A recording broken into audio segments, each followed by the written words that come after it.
if the government has promised X, Y, and Z to their constituents and you happen to execute Z highly effectively and can take that off their plate should they provide you a grant. Hey everyone, this is Manal Alansi, founder of Diaspora District, and we just got to speak to a beautiful crowd of Black entrepreneurs here in Atlanta as part of the Noir narrative. Oh, interest convergence. So it's where your interests align with someone else's. So one of the gentlemen in the audience was asking about how to raise capital and how to get financial support when you're doing great work.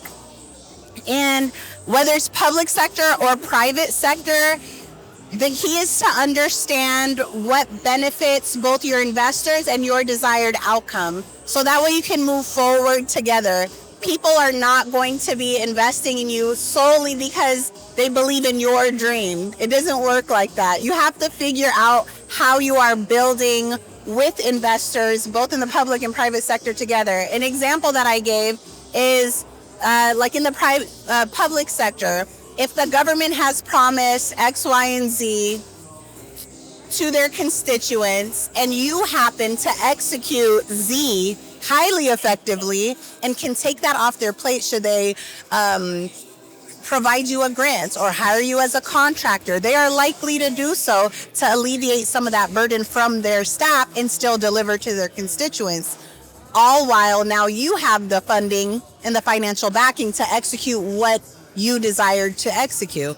So that's a little nugget to take with you. Assess the interest convergence between you and your desired investor. It can be like usually if what you're doing is youth focused or social impact focused, there are usually many foundations, philanthropists, and public sector organizations that have that shared interest in execution, so they may align with you to either fund you or hire you on as part of their project as well. If, let's say, your example was starting a sports team or a basketball team, if it's strictly for profit, then you need to look into who's doing that for profit and what are you doing differently that may be of interest to them. So let's say you get together with the NBA and what you're saying is, hey, I'm actually developing star basketball players in Senegal or Sudan or, now all of a sudden you have somewhere to look to say, hey, do they have any interest in talent development in Africa, particularly around basketball? And now the conversation and the inquiry begins.